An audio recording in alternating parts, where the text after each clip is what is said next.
Bismillah, Assalamualaikum warahmatullahi wabarakatuh.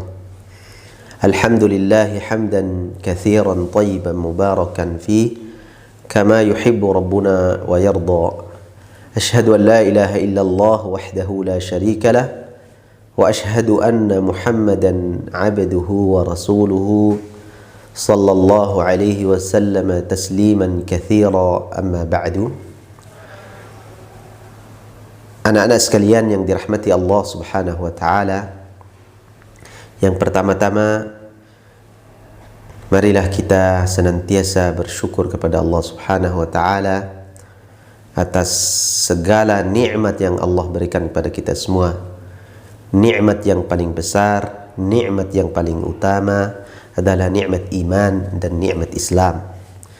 Kemudian kita juga bersyukur pada Allah Subhanahu wa taala, kita masih diberikan nikmat kesehatan, nikmat kesempatan yang banyak di antara kita yang Allah Subhanahu wa taala berikan nikmat sehat, nikmat kesempatan, akan tetapi tidak dipergunakan nikmat tersebut untuk mendapatkan ridho Allah Subhanahu wa taala. Oleh karena itu, mari kita gunakan kesempatan dan nikmat sehat yang diberikan oleh Allah Subhanahu wa taala untuk mempelajari kalamullah, yaitu Al-Qur'anul Karim. Kemudian juga kita akan mempelajari tentang hadis-hadis Nabi atau kalam Rasulullah sallallahu alaihi wasallam yang berkaitan dengan Al-Qur'anul Karim. Anak-anak sekalian yang dirahmati Allah Subhanahu wa taala, pada kesempatan yang berbahagia ini Ustadz ingin mencoba menyampaikan beberapa hadis-hadis Nabi sallallahu alaihi wasallam yang kalau kita jadikan rujukan, kita jadikan semangat insyaallah, sehingga kita semakin termotivasi dalam mempelajari Al-Quranul Karim, baik mempelajari tentang makharij atau cara pengucapan hurufnya, sifat-sifat hurufnya, dan juga yang berkaitan dengan hukum-hukum tajwid. Dan mudah-mudahan kita semua diberikan oleh Allah Subhanahu wa taala kemudahan di dalam mempelajari kitab Allah Subhanahu wa taala. Kemudian kita lanjutkan apa atau bagaimana cara kita supaya Allah mudahkan untuk mempelajari Al-Quranul Karim dan bisa menghafal Al-Quranul Karim. Apa yang harus kita perbuat? Yang pertama, ketika seseorang atau antum semua ingin mempelajari Al-Quranul Karim, yang pertama yang harus diperhatikan adalah masalah niat. Nah, niat ini adalah hal pokok ya dalam beramal, baik ibadah salat, puasa, dan yang lainnya. Dan juga termasuk mempelajari kitab Allah Subhanahu wa taala, yaitu Al-Quranul Karim. Jadi yang pertama yang harus diperhatikan adalah niat yang ikhlas karena Allah Subhanahu wa taala. Ini yang harus ditanamkan di dalam hati kita masing-masing. Jadi kita kontrol niat kita, yaitu niat dengan ikhlas karena Allah Subhanahu wa taala. Kemudian yang kedua, kita harus istiqamah. Istiqamah ini kita harus senantiasa belajar walaupun sedikit. Ya, belajar membaca dengan benar makhrajnya, sifat-sifat hurufnya, kemudian hukum-hukum tajwidnya, dan juga sedikit demi sedikit juga kita menghafal Al-Quranul Karim. Jadi istiqamah walaupun sedikit. Mungkin setiap hari kita hanya store 1-2 ayat, ya, 1-2 ayat. Alhamdulillah kalau ada yang sampai 1-2 halaman sehari. Tapi dia istiqamah. Istiqamah ini bisa hadir dalam diri kita ketika kita mengawali dengan niat yang ikhlas tadi. Maka niat yang ikhlas, kemudian yang kedua, kita harus istiqamah dalam mempelajari Al-Quranul Karim. Kemudian yang berikutnya yang harus kita perhatikan, ketika kita berada di dalam halaqah, kita harus perhatikan adab. Nah, adab ketika belajar ini harus. Karena banyak orang yang belajar bertahun-tahun, belajar Al-Quran, belajar hafal, belajar makhraj, sifat huruf dan seterusnya, tapi dia tidak mendapatkan hasil yang baik. Nah, mungkin di antara kita ketika berada di dalam halaqah, kita kurang adabnya, ya, kurang adab di dalam menuntut ilmu. Makanya perhatikan adab-adab ketika berada di majelis ilmu. Kemudian yang berikutnya, kita harus menghormati guru kita yang mengajarkan kita, ya, baik ustadz yang ada di sekolah ataupun yang ada di luar sekolah. Kita harus menghormati mereka. Nah, mudah-mudahan dengan kita menghormati itu, Allah mudahkan kita untuk menerima ilmu yang disampaikan oleh guru-guru kita. Kemudian yang berikutnya, antum harus taat sama orang tua. Ini harus taat sama orang tua dan minta doa mereka. Ya, Abi, Umi, doakan Ananda. Mudah-mudahan dengan doa Abi dan Umi, Allah mudahkan Ananda untuk menghafal Al-Quranul Karim, dan minta doa mereka. Jadi jangan malu, jangan sungkan, karena ini orang tua kita sendiri, dan doa orang tua itu adalah doa yang insya Allah akan dikabulkan oleh Allah Subhanahu wa Ta'ala. Jadi kita minta doa mereka, minta doa untuk dimudahkannya kita menerima ilmu, khususnya ilmu Al-Quranul Karim. Anak-anak sekalian yang dirahmati Allah Subhanahu wa Ta'ala, belajar Al-Quran ini keutamaannya banyak sekali, ya. Keutamaannya luar biasa. Yang pertama, hadis Nabi sallallahu alaihi wasallam, khairukum man ta'allama al-Qur'ana wa 'allamahu. Sebaik-baik kalian adalah yang belajar Al-Quran dan mengajarkannya kepada orang lain. Ini hadis yang masyhur, ya. Mungkin setiap orang yang beriman, orang muslim, sudah menghafal hadis ini saking sering disampaikan oleh para ustadz. Nah, khairukum, sebaik-baik kalian, kata Rasulullah SAW, man ta'allama al-Qur'ana wa 'allamahu. Sebaik-baik kalian adalah orang yang belajar Al-Quran kemudian mengajarkannya kepada orang lain. Nah, kenapa di sini kok yang belajar dulu yang diberi keutamaan, bukan yang mengajar? Ya, Rasulullah menyebutkan atau mendahulukan man ta'allama al-Quran, siapa yang belajar Al-Quran, baru keutamaan yang berikutnya bagi yang mengajarkannya. Kenapa? Karena tidak mungkin seseorang bisa mengajarkan orang lain tanpa atau melalui proses dia belajar. Makanya keutamaan itu diberikan kepada orang yang belajar dulu. Baru keutamaan yang kedua diberikan kepada orang yang mengajarkan Al-Quranul Karim. Dan ini adalah hadis, dalil yang kita jadikan motivasi, sehingga kita itu semangat belajar Al-Quranul Karim. Semangat, setiap hari semangat.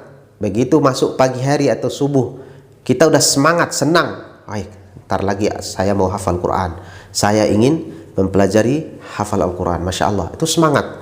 Nah, dengan semangat, dengan hadirnya hati kita ini, dengan ikhlasnya tadi, maka Allah mudahkan dia, ya. Allah mudahkan.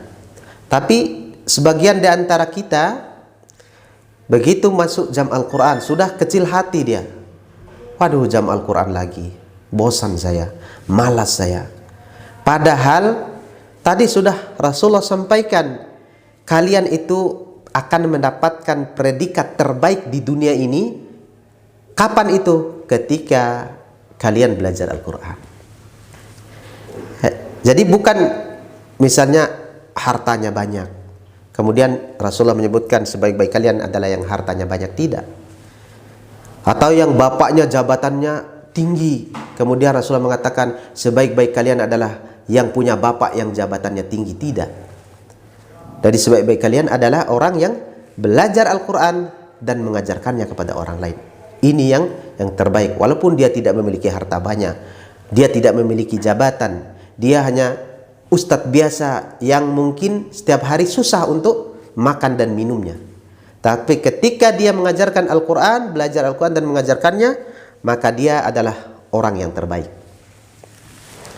Anak-anak sekalian yang dirahmati Allah Subhanahu wa Ta'ala, hadis yang lain yang disebutkan oleh Nabi Sallallahu Alaihi Wasallam, barang siapa yang membaca Al-Quranul Karim dan mengamalkannya, maka nanti orang tua daripada anak tersebut dia akan mendapatkan mahkota kemuliaan di sisi Allah Subhanahu wa Ta'ala. Nah, tidak maukah kita memberikan hadiah buat orang tua kita, hadiah yang terbaik? Mahkota tersebut, kata Rasulullah SAW, lebih terang, lebih baik, lebih bagus daripada terangnya matahari di dunia ini. Subhanallah, ya. Itu diberikan, dihadiahkan oleh Allah Subhanahu wa Ta'ala kepada wali atau kepada orang tua anak yang bisa membaca Al-Quran dengan baik, baik secara makhrajnya, baik secara sifat hurufnya, kemudian hukum-hukum tajwidnya, kemudian juga dia mengamalkan isi daripada ayat-ayat yang dia hafal dan dia baca. Allah Subhanahu wa Ta'ala memberikan kelebihan, orang tua anak tersebut akan diberikan mahkota, yang mahkota tersebut lebih terang, lebih baik daripada matahari yang ada di dunia ini. Bahkan nanti para orang tua akan kaget, dia sedikit bertanya, ya Allah, kok saya diberikan kemuliaan ini? Apa gerangan amalanku sehingga saya mendapatkan kebaikan yang besar ini, mendapatkan mahkota tersebut? Kemudian Allah sampaikan, inilah hadiah karena kalian memiliki anak-anak penghafal Al-Quran, anak-anak yang mempraktekkan kehidupannya yaitu penuh dengan Al-Quranul Karim. Subhanallah. Ini adalah merupakan hadis-hadis Nabi Sallallahu Alaihi Wasallam yang harus kita sering baca. Kita harus sering baca hadis-hadis Nabi tersebut, sehingga setiap hari kita akan selalu termotivasi untuk belajar Al-Quran, ya. Termotivasi kita untuk menghafal Al-Quranul Karim. Kemudian hadis-hadis yang lain seperti Rasulullah mengatakan, sesungguhnya Allah Subhanahu wa Ta'ala memiliki ahli, memiliki keluarga di muka bumi ini. Kemudian Rasulullah, para sahabat bertanya, manhum ya Rasulullah, siapa mereka itu Rasulullah? Mereka adalah ahlul Quran. Keluarga Allah, tetangga Allah di muka bumi ini adalah orang-orang yang bisa membaca Al-Quran dengan baik dan benar. Kemudian dia mengamalkan Al-Quran tersebut. Ini adalah keluarga Allah yang ada di muka bumi ini. Tidak maukah kita, antum semua, menjadi keluarga Allah Subhanahu wa Ta'ala di muka bumi? Dan disebutkan dalam hadis tersebut bahwa orang-orang tersebut adalah merupakan orang khusus, dikhususkan oleh Allah Subhanahu wa Ta'ala. Subhanallah, ini luar biasa. Nah, kalau kita belajar, keutamaan itu banyak sekali. Yang pertama tadi, Rasulullah menyampaikan kalian adalah sebaik-baik manusia, ya, sebaik-baik manusia. Kemudian yang kedua, nanti Allah akan berikan mahkota kepada orang tuanya. Kemudian yang ketiga, Allah menjadikannya bahwa di dunia ini adalah keluarga Allah Subhanahu wa Ta'ala. Teman-teman sekalian dan dirahmati Allah Subhanahu wa Ta'ala, anak-anakku yang dirahmati Allah, setelah kita semangat menghafal, semangat belajar Al-Quran, kemudian apa yang harus kita perhatikan berikutnya? Kalau kita sudah bagus bacaannya, Yang berikutnya kita berusaha untuk memperindah bacaan. Nah, memperindah juga, dan ini adalah merupakan sunnah Nabi Sallallahu Alaihi Wasallam. Ya, Aisyah radhiyallahu anha, istrinya Nabi SAW, mengatakan, Zayyinul Quran bi aswatikum. Hiasilah Al-Quran itu dengan suara kalian. Nah, makanya ketika kita membaca Al-Quran, kita nggak boleh malu-malu. Ya, ketika antum iramanya bagus, baca Al-Quran itu dengan irama yang bagus, irama yang indah. Karena ini adalah perintah Nabi Sallallahu Alaihi Wasallam. Hiasilah Al-Quran itu dengan suara kalian yang indah tersebut. Ya, disuruh hias, suruh hias. Dihias itu maksudnya memperindah. Iramanya tuh yang sederhana dibikin lebih indah lagi. Ya. Kemudian bahkan Rasulullah SAW menyampaikan, "Man lam yataghanna bil Qur'an falaysa minna," kata Rasulullah SAW. Barang siapa yang tidak melagukan Al-Quran, ketika dia membaca Al-Quran, suaranya tidak diperbagus, maka kata Rasulullah, falaysa minna, dia bukan golonganku, bukan termasuk umatku, kata Rasulullah SAW. Makanya ketika kita membaca, atau di saat kita menghafal Al-Quran, atau di saat kita store kepada para masyayikh, maka kita gunakan irama yang bagus.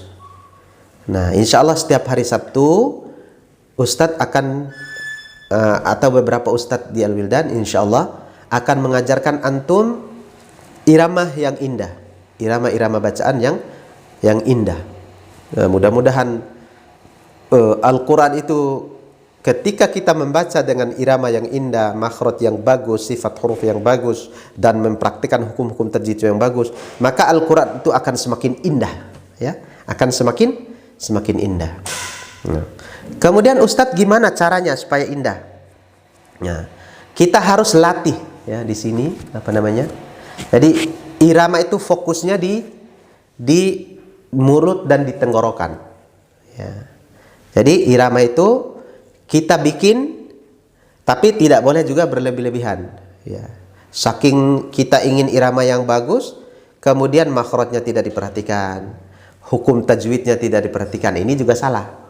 Yang nomor satu yang kita perhatikan adalah tentang fasahahnya, cara penyebutan huruf yang benar. Kemudian yang berikutnya masalah yang lain. Nah, sebenarnya kalau kita ingin irama yang indah, tidak perlu apa namanya suara itu bagus. Cukup kita dengan apa namanya bikin cengkokan, ya. Bahasa apanya? Cengkokan, ya. Jadi misalnya nih, Bismillahirrahmanirrahim. Nah, kayak gitu, mudah. Cuman terkadang antum-antum itu malu mempraktekkan hal itu. Nah, nanti temannya ya diledekin kayak gitu. Enggak apa-apa, biarkan, ya. Alhamdulillahi rabbil alamin. Nah, enak, Masya Allah. Ar-Rahmanir-Rahim, Maliki Yaumiddin, Iyyaka na'budu wa iyyaka nasta'in. Nah, diusahakan seperti itu sehingga bacaan itu menjadi tambah indah. Nah, apalagi Masya Allah, misalnya orangnya sudah dapat sanad, makhrajnya luar biasa, kemudian hukum tajwidnya luar biasa, kemudian dia baca dengan suara yang indah, subhanallah. Ketika kita bermakmum di belakang mereka, kita tidak ingin sholat itu berhenti. Ya, tidak ingin sholat berhenti. Makanya ada imam-imam ketika tarawih, dia membaca 1-2 juz satu kali tarawih, itu biasa saja. Nikmat kita sholat di belakangnya. Karena apa? Tidak terasa capeknya, karena nikmatnya dia ketika kita mendengarkan fasahahnya, sebut hurufnya Masya Allah bagus, kemudian praktek hukum tajwidnya juga bagus, itu luar biasa. Nah, kita usahakan irama yang kita pergunakan itu irama yang bagus, yang indah, dan tidak boleh malu, ya. Kalau malu antum nggak dapat apa-apa, ya. Kalau malu antum tidak akan bisa berkembang, ya, dalam hal membaca Al-Quranul Karim. Kemudian yang berikutnya, untuk mendukung kemampuan antum, harus sering nyimak ya, nyimak para masyayikh yang ada di YouTube bisa juga. Misalnya Khalil Al-Khusari, antum ketik di YouTube, itu akan keluar beliau dan bacanya Masya Allah. Itu antum simak terus. Perhatikan bagaimana cara beliau mengucapkan huruf, bagaimana sifat-sifat hurufnya, bagaimana hukum-hukum tajwidnya, itu diperhatikan. Kemudian juga bagaimana iramanya yang indah seperti itu. Kemudian kuncinya ketika antum membaca Al-Quran atau dengan ingin mendapatkan irama yang bagus, pertama suaranya harus tinggi ya. Suara itu harus tinggi, harus terbuka suaranya. Jadi jangan Bismillahirrahmanirrahim. Nah, nggak ada indah-indahnya seperti itu. Nggak ada indahnya. Jadi baca pelan, santai, jelas hurufnya antum sebut. Nah, itu lebih bagus. Misalnya Bismillahirrahmanirrahim. Nah, santai. Alhamdulillahi rabbil alamin. Ar-Rahmanir-Rahim. Maliki yaumiddin. Iyyaka na'budu wa iyyaka nasta'in. Ihdinas siratal mustaqim. Siratal ladzina an'amta 'alaihim ghairil maghdubi 'alaihim waladdallin. Nah, baca seperti itu pelan-pelan, tapi suaranya itu lantang ya. Suaranya lantang. Sekali lagi Ustadz kasih tahu, berikan ini, jangan malu ya, jangan malu, karena malu di sini tidak memberikan manfaat apapun buat antum semuanya. Jadi ketika antum mampu membaca dengan irama yang bagus, maka bacalah dengan irama yang bagus. Nah, kadang-kadang Ustadz jumpai dia mampu, tapi pas dia setoran hafalan atau baca di depan gurunya, maka bacanya sangat sederhana sekali. Misalnya Bismillahirrahmanirrahim, Alhamdulillahirabbil alamin. Padahal dia mampu, ya. Nah, ini tidak diperkenankan. Harus berusaha untuk memperbagus bacaan, memperindah suaranya, memperindah iramanya, sehingga Al-Quran itu akan semakin bagus. Kemudian yang berikutnya, antum sering murojaah tentang hukum-hukum tajwid ya, misalnya hukum nun mati tanwin. Di sana ada idhar halqi, ada idgham bi gunna, idgham bila gunna, kemudian iqlab, kemudian ikhfa. Misalnya huruf idhar apa saja, huruf iqlab apa saja, dan seterusnya. Itu dibaca-baca, diulang-ulang sehingga antum faham, dan ketika antum membaca Al-Quran nanti akan juga memahami tentang hukum-hukum tajwid. Kemudian yang berikutnya juga masalah mad ya, ada mad tabi'i ya, mad tabi'i itu atau mad asli. Kemudian nanti ada cabang-cabangnya ya. Ada mad tabi'i atau ada, kemudian ada mad far'i. Far'i itu adalah cabangnya. Seperti mad wajib muttasil, mad jaiz munfasil, kemudian mad silah qasira, mad silah tawilah, kemudian mad lazim, kemudian mad-mad yang lainnya. Masya Allah. Jadi itu harus antum baca-baca, harus antum baca. Kalau misalnya nanti tidak paham maksudnya, maka tanya ustadz. Ya, tanya ustadz. Ini ustadz apa maksudnya? Contohnya seperti apa? Prakteknya bagaimana kayak gitu. Jadi antum harus berusaha. Kalau antum serius belajar Al-Quran, insya Allah antum akan menjadi orang yang dimuliakan oleh Allah Subhanahu Wa Taala di dunia dan di akhirat, dan orang tua juga antum akan dimuliakan oleh Allah Subhanahu Wa Taala dunia dan akhirat, dan juga keluarga antum juga akan dimuliakan oleh Allah Subhanahu Wa Taala dunia dan akhirat.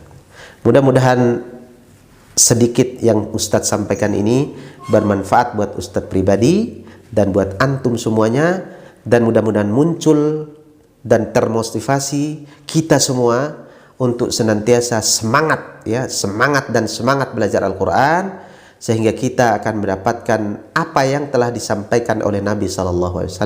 Sebaik-baik kalian adalah yang belajar Al-Quran dan mengajarkannya, dan nanti orang tua antum akan mendapatkan kebaikan, yaitu diberikan mahkota oleh Allah Subhanahu wa taala, kemudian dijadikan keluarga Allah di muka bumi.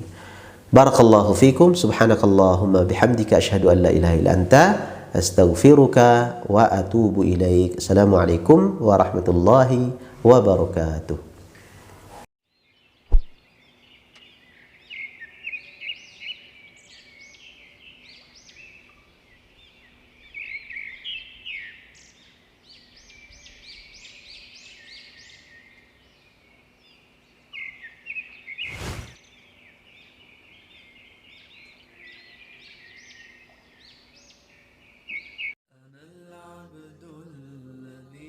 كسب الذنوب وصدته الأماني أن يتوب. أنا العبد الذي يضحى حزينا على زلاته قلقا كئيبا. أنا العبد الذي كسب الذنوب وصدته الأماني أن يتوب. أنا العبد الذي أضحى حزينا على زلاته قلقا كئيبا. أنا العبد الذي سطرت عليه صحائف لم يخف فيها الرقيبة.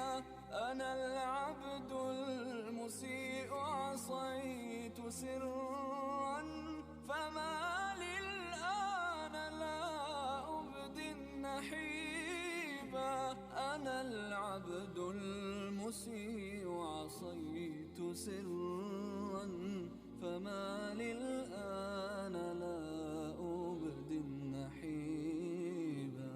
أنا العبد الذي كسب الذنوب وصدته الأماني أن يتوب. أنا العبد الذي أضحى حزينا على زلاته قلقا كئيبا. أنا العبد المفرط ضاع عمري فلم أرى الشبيبة والمشيبة. أنا العبد الغريق بلوج بحر أصيح لربما ألقى مجيبا. أنا العبد الغريق بلوج بحر أصيح لربما ألقى مجيبا. أنا العبد الذي كسب الذنوب وصد